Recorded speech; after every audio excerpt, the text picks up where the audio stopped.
এই দলংখন ভাঙি ছিঙি শেষ হৈ গৈছে। মাত্ৰ 6 মাহে হোৱা নাই, 6 মাহৰ ওপৰতো নিয়মীয়াকৈ কাম নকৰি বেয়া কাঠেৰে কাম কৰি এই দলংখন বেয়া কৰি আমাৰ গাঁৱৰ বহুতো অসুবিধা হৈছে। যাওঁতে এই গাঁওখনত 3টা গাঁও আছে, বহু মানুহে এই দলংখনেৰে পাৰ হৈ যায়। গতিকে আমাৰ এই বিধায়ক মহোদয়ে এই বিষয়ে তদন্ত কৰি এই দলংখন আমাৰ যাতে ভাল কৰি দিয়ে তাৰে অনুৰোধ থাকিল। চৰণ বড়ো, হতুন ৰং মাজবাট। ইকৰাবাৰীৰ পৰা ঝাৰগাঁৱলৈ গৈছে। ওদালগুৰিত এখন কাঠৰ দলঙৰ জৰাজীৰ্ণ অৱস্থা। দলংখনৰ দৃশ্য চালে চকু কপালত উঠিব আপোনাৰো।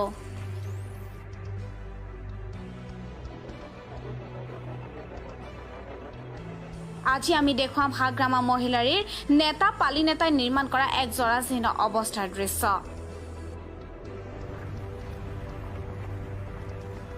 এয়া হাগ্ৰামা মহিলাৰীৰ মডেল পিটিচি নিৰ্মাণ কৰা প্ৰায় 18 লাখ টকীয়া কাঠৰ দলঙৰ দৃশ্য। নিম্নমানৰ সামগ্ৰীৰে দলংখন নিৰ্মাণ কৰাৰ অভিযোগ। এয়া ওদালগুৰি জিলাৰ ৰৌতা উন্নয়ন খণ্ডৰ অন্তৰ্গত ইকৰাবাৰী VCDCৰ 3 নং ইকৰাবাৰী ঝাৰগাঁও সংযোগী পথৰ মৰাধনশ্ৰী নদীৰ ওপৰত নিৰ্মাণ কৰিছিল এই দলংখন। দলংখন নিৰ্মাণ কৰিছিল 70 নং মাজবাট বিধানসভা সমষ্টিৰ বিধায়ক চৰেণ বড়োৰ সোৱে বাৱে থকা BPFৰ একাংশ নেতা পালি নেতাই। এবছৰ নহওঁতে এনেদৰে জহিখহি বৃহৎ আকাৰৰ সুৰংগৰ সৃষ্টি হোৱাৰ অভিযোগ। এই সন্দৰ্ভত স্থানীয় ৰাইজে বিভাগীয় কৰ্তৃপক্ষ তথা বিধায়ক চৰেণ বড়োক অভিযোগ কৰিছিল যদিও আজিলৈকে কোনো ব্যৱস্থা নকৰাৰ অভিযোগ। বছর খানি হয়েছে আর কি, তারপর থেকে ভাঙ্গা অসুবিধা, ঠেলা গাড়ি যাওয়ার পায় না, বহুত মানুষ দুঃখ পাইছে, বহুত মানুষ ঠ্যাং ঠুং ভাঙছে এই দলঙের মধ্যে। আজ পর্যন্ত আর ঠিক হলো না এইখানে। আমাৰ দলংখন এবছৰ নহওঁতেই এই দলংখন ভাঙি ছিঙি শেষ হৈ গৈছে। মাত্ৰ 6 মাহে হোৱা নাই, 6 মাহৰ ওপৰতো নিয়মীয়াকৈ কাম নকৰি বেয়া কাঠেৰে কাম কৰি এই দলংখন বেয়া কৰি আমাৰ গাঁৱৰ বহুতো অসুবিধা হৈছে। যাওঁতে এই গাঁওখনত 3টা গাঁও আছে, বহু মানুহে এই দলংখনেৰে পাৰ হৈ যায়। গতিকে আমাৰ এই বিধায়ক মহোদয়ে এই বিষয়ে তদন্ত কৰি এই দলংখন আমাৰ যাতে ভাল কৰি দিয়ে তাৰে অনুৰোধ থাকিল। আগন্তুক BTC নিৰ্বাচনত BPF দলক উচিত শিক্ষা দিয়াৰ লগতে উক্ত অঞ্চলত BPF দলক প্ৰৱেশ নিষিদ্ধ কৰিব বুলি ৰাইজে হুংকাৰ প্ৰদান কৰে। এই দলংখন ইকৰাবাৰী গাঁৱৰ নদীৰ এখন দলং। তো এই দলংখন যোৱা প্ৰায় 6-7 মাহ আগতে বনাইছিলে। এই আমাৰ ওচৰৰে আমিনপাৰা গাঁৱৰ ঠিকাদাৰ এজন আছিলে, আব্দুল বাৰী, এক্স চেয়াৰমেন হয়, তেখেতৰ নেতৃত্বত এই দলংখন বনোৱা হৈছিলে। তেখেত BPF দলৰ লগত জড়িত, ঘনিষ্ঠ সম্পৰ্ক আছে আমাৰ যি বিধায়ক চৰণ বড়োৰ লগত। যেনে নহওক এখেতৰ নেতৃত্বত যি দলংখনৰ কাম কৰা হৈছিল এই কেইদিনমান আগতে, তো এই দলংখনৰ আজি যি অৱস্থা দেখিবলৈ পোৱা গৈছে, নিচেই আমি দুখ প্ৰকাশ কৰিব লাগিব। আমাৰ ৰাইজৰ তৰফৰ পৰা যি বেয়া ধৰণৰ পৰিস্থিতিৰ সৃষ্টি হৈছে, এই দলংখনেৰে আজি আমি চলাফুৰা কৰিব পৰা নাই। গাড়ী চাইকেল যিকোনো ধৰণৰ যাতায়াতৰ অসুবিধা হৈ আছে। এয়া ক'ব গ'লে আমাৰ মূল ৰাস্তা, আমাৰ ইকৰাবাৰী টু ঝাৰগাঁও ক'ব গ'লে মূল ৰাস্তা। তো এইখিনি ৰাস্তাত আমি বিশেষ অসুবিধাত ভুগিব লগা হৈছে। আমাৰ ৰাইজৰ পৰা আমি ক'ব বিচাৰিছোঁ যে এই দলংখন যাতে পুনৰ ঠিক ঠাক কৰাৰ ব্যৱস্থা কৰি দিয়ে অতি কম সময়ৰ ভিতৰত, নহ'লে আমি এই আগন্তুক যি নিৰ্বাচন আহি আছে সেই নিৰ্বাচনত আমাৰ যি নেতা আমাৰ গাঁৱত সোমাব এখেতক আমি নিষিদ্ধ কৰিবলৈ বাধ্য হ'ম। আমি ৰাইজে সিদ্ধান্ত লৈছোঁ। মই ক'ব বিচাৰিছোঁ, আমাৰ যিহেতু এই কামখন BPF দলৰ নেতৃত্বত হৈছিলে, সেই হেতুকে আমি BPF দলৰ নেতৃবৃন্দকে আমি সেই বিষয়ত দোষাৰোপ কৰিব বিচাৰিছোঁ। এখেতৰ দলৰ প্ৰাৰ্থীসকল যদি আমাৰ ভিতৰত সোমাবলৈ বিচাৰে তেনেহ'লে আমি এখেতক নিষিদ্ধ বুলি ঘোষণা কৰিম। কিয়নো আমাৰ সিহঁতৰ ফালৰ পৰা যিখিনি আমাৰ উপকাৰ সেইখিনি আমি যদি নাপাওঁ তেনেহ'লে এই দলৰ লগত আমি কিয় সহমত আগবঢ়াম। এয়া হৈছে আমাৰ ৰাইজৰ সম উন্নয়ন, সম অধিকাৰ। এই কথাটো আমি ৰাইজে নিশ্চয় শুনা পাওঁ ইলেকশ্যনৰ সময়ত। আৰু ইয়াৰ পৰৱৰ্তী সময়তে আমি এইখিনি বস্তু মানে প্ৰকাশ হোৱা দেখিবলৈ পোৱা নাযায়। কাম কাজৰ ক্ষেত্ৰত আমাৰ যি মাইনৰিটি এলেকা, সেই মাইনৰিটি এলেকাত যি ধৰণৰ কাম কাজ নিম্ন পৰ্যায়ৰ কাম কাজৰ মানে উন্নতি দেখিবলৈ পোৱা গৈছে, তাক চাই আমি এই সম অধিকাৰ সম উন্নয়ন বুলি ক'ব নোৱাৰি। ওদালগুৰিৰ পৰা মুফাজ্জল হুছেইনৰ ৰিপৰ্ট, নিউজ টুডে অসম।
ওদালগুৰিত এখন কাঠৰ দলঙৰ জৰাজীৰ্ণ অৱস্থা। দলংখনৰ দৃশ্য চালে চকু কপালত উঠিব আপোনাৰো।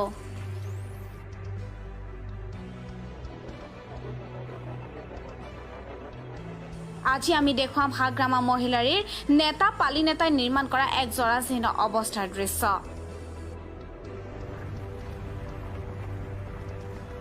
এয়া হাগ্ৰামা মহিলাৰীৰ মডেল BTC নিৰ্মাণ কৰা প্ৰায় 18 লাখ টকীয়া কাঠৰ দলঙৰ দৃশ্য। নিম্নমানৰ সামগ্ৰীৰে দলংখন নিৰ্মাণ কৰাৰ অভিযোগ। এয়া ওদালগুৰি জিলাৰ ৰৌতা উন্নয়ন খণ্ডৰ অন্তৰ্গত ইকৰাবাৰী VCDCৰ 3 নং ইকৰাবাৰী ঝাৰগাঁও সংযোগী পথৰ মৰাধনশ্ৰী নদীৰ ওপৰত নিৰ্মাণ কৰিছিল এই দলংখন। দলংখন নিৰ্মাণ কৰিছিল 70 নং মাজবাট বিধানসভা সমষ্টিৰ বিধায়ক চৰেণ বড়োৰ সোৱে বাৱে থকা BPFৰ একাংশ নেতা পালি নেতাই। এবছৰ নহওঁতে এনেদৰে জহি খহি বৃহৎ আকাৰৰ সুৰংগৰ সৃষ্টি হোৱাৰ অভিযোগ। এই সন্দৰ্ভত স্থানীয় ৰাইজে বিভাগীয় কৰ্তৃপক্ষ তথা বিধায়ক চৰেণ বড়োক অভিযোগ কৰিছিল যদিও আজিলৈকে কোনো ব্যৱস্থা নকৰাৰ অভিযোগ। 6 মাস বছর খানি হয়েছে আর কি। তারপর থেকে ভাঙ্গা অসুবিধা, ঠেলা গাড়ি যাওয়ার পায় না, বহুত মানুষ দুঃখ পাইছে, বহুত মানুষ ঠ্যাং ঠুং ভাঙছে এই দলঙের মধ্যে। আজ পর্যন্ত আর ঠিক হলো না এইখানে। আমাৰ দলংখন এবছৰ নহওঁতেই এই দলংখন ভাঙি ছিঙি শেষ হৈ গৈছে। মাত্ৰ 6 মাহে হোৱা নাই। 6 মাহৰ ওপৰতো নিয়মীয়াকৈ কাম নকৰি বেয়া কাঠেৰে কাম কৰি এই দলংখন বেয়া কৰি আমাৰ গাঁৱৰ বহুতো অসুবিধা হৈছে যাওঁতে। এই গাঁওখনত 3টা গাঁও আছে। বহু মানুহে এই দলংখনেৰে পাৰ হৈ যায়। গতিকে আমাৰ এই বিধায়ক মহোদয়ে এই বিষয়ে তদন্ত কৰি এই দলংখন আমাৰ যাতে ভাল কৰি দিয়ে তাৰে অনুৰোধ থাকিল। আগন্তুক BTC নিৰ্বাচনত BPF দলক উচিত শিক্ষা দিয়াৰ লগতে উক্ত অঞ্চলত BPF দলক প্ৰৱেশ নিষিদ্ধ কৰিব বুলি ৰাইজে হুংকাৰ প্ৰদান কৰে। এই দলংখন ইকৰাবাৰী গাঁৱৰ নদীৰ এখন দলং। তো এই দলংখন যোৱা প্ৰায় 6-7 মাহ আগতে বনাইছিলে।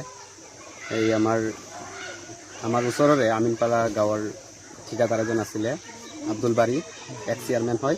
এখেতৰ নেতৃত্বত এই দলংখন বনোৱা হৈছিলে। তেখেত BPF দলৰ লগত জড়িত, ঘনিষ্ঠ সম্পৰ্ক আছে আমাৰ যি বিধায়ক চৰণ বড়োৰ লগত। যেনে নহওক এখেতৰ নেতৃত্বত যি দলংখনৰ কাম কৰা হৈছিল এই কেইদিনমান আগতে, তো এই দলংখনৰ আজি যি অৱস্থা দেখিবলৈ পোৱা গৈছে, নিচেই আমি দুখ প্ৰকাশ কৰিব লাগিব। আমাৰ ৰাইজৰ তৰফৰ পৰা যি বেয়া ধৰণৰ পৰিস্থিতিৰ সৃষ্টি হৈছে, এই দলংখনেৰে আজি আমি চলাফুৰা কৰিব পৰা নাই। গাড়ী চাইকেল যিকোনো ধৰণৰ যাতায়াতৰ অসুবিধা হৈ আছে। এয়া ক'ব গ'লে আমাৰ মূল ৰাস্তা, আমাৰ ইকৰাবাৰী টু ঝাৰগাঁও ক'ব গ'লে মূল ৰাস্তা। তো এইখিনি ৰাস্তাত আমি বিশেষ অসুবিধাত ভুগিব লগা হৈছে।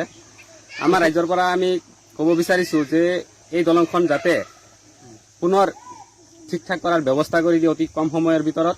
নহ'লে আমি এই আগন্তুক যি নিৰ্বাচন আহি আছে সেই নিৰ্বাচনত আমাৰ যি নেতা আমাৰ গাঁৱত সোমাব এখেতক আমি নিষিদ্ধ কৰিবলৈ বাধ্য হ'ম। আমি ৰাইজে সিদ্ধান্ত লৈছোঁ। মই ক'ব বিচাৰিছোঁ আমাৰ যিহেতু এই কামখন BPF দলৰ নেতৃত্বত হৈছিলে, সেই হেতুকে আমি BPF দলৰ নেতৃবৃন্দকে আমি সেই বিষয়ত দোষাৰোপ কৰিব বিচাৰিছোঁ। এখেতৰ দলৰ প্ৰাৰ্থীসকল যদি আমাৰ ভিতৰত সোমাবলৈ বিচাৰে তেনেহ'লে আমি এখেতক নিষিদ্ধ বুলি ঘোষণা কৰিম। কিয়নো আমাৰ সিহঁতৰ ফালৰ পৰা যিখিনি আমাৰ উপকাৰ সেইখিনি আমি যদি নাপাওঁ তেনেহ'লে এই দলৰ লগত আমি কিয় সহমত আগবঢ়াম। এয়া হৈছে আমাৰ ৰাইজৰ সম উন্নয়ন, সম অধিকাৰ। এই কথাটো আমি ৰাইজে নিশ্চয় শুনা পাওঁ ইলেকশ্যনৰ সময়ত, আৰু ইয়াৰ পৰৱৰ্তী সময়তে আমি এইখিনি বস্তু প্ৰকাশ হোৱা দেখিবলৈ পোৱা নাযায়। কাম কাজৰ ক্ষেত্ৰত আমাৰ যি মাইনৰিটি এলেকা, সেই মাইনৰিটি এলেকাত যি ধৰণৰ কাম কাজ, নিম্ন পৰ্যায়ৰ কাম কাজৰ উন্নতি দেখিবলৈ পোৱা গৈছে, তাক চাই আমি এই সম অধিকাৰ, সম উন্নয়ন বুলি ক'ব নোৱাৰি। ওদালগুৰিৰ পৰা মুফাজল হুছেইনৰ ৰিপৰ্ট, নিউজ টুডে অসম।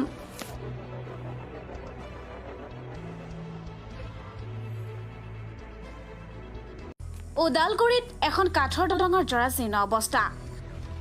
দলংখনৰ দৃশ্য চালে চকু কপালত উঠিব আপোনাৰো।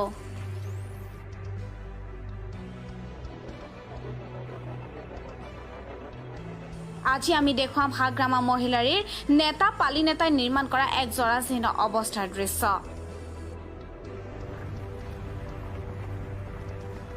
এয়া হাগ্ৰামা মহিলাৰ মডেল PTC নিৰ্মাণ কৰা প্ৰায় 18 লাখ টকীয়া কাঠৰ দলঙৰ দৃশ্য। নিম্নমানৰ সামগ্ৰীৰে দলংখন নিৰ্মাণ কৰাৰ অভিযোগ।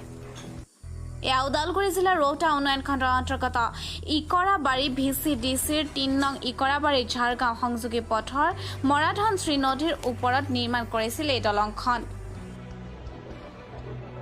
দলংখন নিৰ্মাণ কৰিছিল 70 নং মাজবাট বিধানসভা সমষ্টিৰ বিধায়ক চৰেণ বড়োৰ সোৱে বাৱে থকা BPFৰ একাংশ নেতা পালি নেতাই। এবছৰ নহওঁতে এনেদৰে জহিখহি বৃহৎ আকাৰৰ সুৰংগৰ সৃষ্টি হোৱাৰ অভিযোগ। এই সন্দৰ্ভত স্থানীয় ৰাইজে বিভাগীয় কৰ্তৃপক্ষ তথা বিধায়ক চৰেণ বড়োক অভিযোগ কৰিছিল যদিও আজিলৈকে কোনো ব্যৱস্থা নকৰাৰ অভিযোগ। 6 মাস বছর খানি হয়েছে আর কি, তারপর থেকে ভাঙ্গা অসুবিধা, ঠেলা গাড়ি যাওয়ার পায় না, বহুত মানুষ দুঃখ পাইছে, বহুত মানুষ ঠ্যাং ঠুং ভাঙছে এই দলঙের মধ্যে। আজ পর্যন্ত আর ঠিক হলো না এইখানে। আমাৰ দলংখন এবছৰ নহওঁতেই এই দলংখন ভাঙি ছিঙি শেষ হৈ গৈছে। মাত্ৰ 6 মাহে হোৱা নাই, 6 মাহৰ ওপৰতো নিয়মীয়াকৈ কাম নকৰি বেয়া কাঠেৰে কাম কৰি এই দলংখন বেয়া কৰি আমাৰ গাঁৱৰ বহুতো অসুবিধা হৈছে যাওঁতে। এই গাঁওখনত 3টা গাঁও আছে, বহু মানুহে এই দলংখনেৰে পাৰ হৈ যায়। গতিকে আমাৰ এই বিধায়ক মহোদয়ে এই বিষয়ে তদন্ত কৰি এই দলংখন আমাৰ যাতে ভাল কৰি দিয়ে তাৰে অনুৰোধ থাকিল। আগন্তুক BTC নিৰ্বাচনত BPF দলক উচিত শিক্ষা দিয়াৰ লগতে উক্ত অঞ্চলত BPF দলক প্ৰৱেশ নিষিদ্ধ কৰিব বুলি ৰাইজে হুংকাৰ প্ৰদান কৰে। এই দলংখন ইকৰাবাৰী গাঁৱৰ নদীৰ এখন দলং। তো এই দলংখন যোৱা প্ৰায় 6-7 মাহ আগতে বনাইছিলে। এই আমাৰ ওচৰৰে আমিনপাৰা গাঁৱৰ ঠিকাদাৰ এজন আছিলে, আব্দুল বাৰী, এক্স চেয়াৰমেন হয়। তেখেতৰ নেতৃত্বত এই দলংখন বনোৱা হৈছিলে। তেখেত BPF দলৰ লগত জড়িত, ঘনিষ্ঠ সম্পৰ্ক আছে আমাৰ যি বিধায়ক চৰণ বড়োৰ লগত। যেনক এখেতৰ নেতৃত্বত যি দলংখনৰ কাম কৰা হৈছিল এই কেইদিনমান আগতে, তো এই দলংখনৰ আজি যি অৱস্থা দেখিবলৈ পোৱা গৈছে, নিচেই আমি দুখ প্ৰকাশ কৰিব লাগিব। আমাৰ ৰাইজৰ তৰফৰ পৰা যি বেয়া ধৰণৰ পৰিস্থিতিৰ সৃষ্টি হৈছে, এই দলংখনেৰে আজি আমি চলা ফুৰা কৰিব পৰা নাই। গাড়ী চাইকেল যিকোনো ধৰণৰ যাতায়াতৰ অসুবিধা হৈ আছে। এয়া ক'ব গ'লে আমাৰ মূল ৰাস্তা, আমাৰ ইকৰাবাৰী টু ঝাৰগাঁও ক'ব গ'লে মূল ৰাস্তা। তো এইখিনি ৰাস্তাত আমি বিশেষ অসুবিধাত ভুগিব লগা হৈছে। আমাৰ ৰাজ্যৰ পৰা আমি ক'ব বিচাৰিছোঁ যে এই দলংখন যাতে পুনৰ ঠিক ঠাক কৰাৰ ব্যৱস্থা কৰি দিয়ে অতি কম সময়ৰ ভিতৰত, নহ'লে আমি এই আগন্তুক যি নিৰ্বাচন আহি আছে সেই নিৰ্বাচনত আমাৰ যি নেতা আমাৰ গাঁৱত সোমাব এখেতক আমি নিষিদ্ধ কৰিবলৈ বাধ্য হ'ম। আমি ৰাইজে সিদ্ধান্ত লৈছোঁ। মই ক'ব বিচাৰিছোঁ, আমাৰ যিহেতু এই কামখন BPF দলৰ নেতৃত্বত হৈছিলে, সেই হেতুকে আমি BPF দলৰ নেতৃবৃন্দকে আমি সেই বিষয়ত দোষাৰোপ কৰিব বিচাৰিছোঁ। এখেতৰ দলৰ প্ৰাৰ্থীসকল যদি আমাৰ ভিতৰত সোমাবলৈ বিচাৰে তেনেহ'লে আমি এখেতক নিষিদ্ধ বুলি ঘোষণা কৰিম। কিয়নো আমাৰ সিহঁতৰ ফালৰ পৰা যিখিনি আমাৰ উপকাৰ সেইখিনি আমি যদি নাপাওঁ তেনেহ'লে এই দলৰ লগত আমি কিয় সহমত আগবঢ়াম। এয়া হৈছে আমাৰ ৰাইজৰ সম উন্নয়ন, সম অধিকাৰ। এই কথাটো আমি ৰাইজে নিশ্চয় শুনা পাওঁ ইলেকশ্যনৰ সময়ত, আৰু ইয়াৰ পৰৱৰ্তী সময়তে আমি এইখিনি বস্তু প্ৰকাশ হোৱা দেখিবলৈ পোৱা নাযায়। কাম কাজৰ ক্ষেত্ৰত আমাৰ যি মাইনৰিটি এলেকা, সেই মাইনৰিটি এলেকাত যি ধৰণৰ কাম কাজ, নিম্ন পৰ্যায়ৰ কাম কাজৰ উন্নতি দেখিবলৈ পোৱা গৈছে, তাক চাই আমি এই সম অধিকাৰ, সম উন্নয়ন বুলি ক'ব নোৱাৰি। ওদালগুৰিৰ পৰা মুফাজল হুছেইনৰ ৰিপৰ্ট, নিউজ টুডে অসম।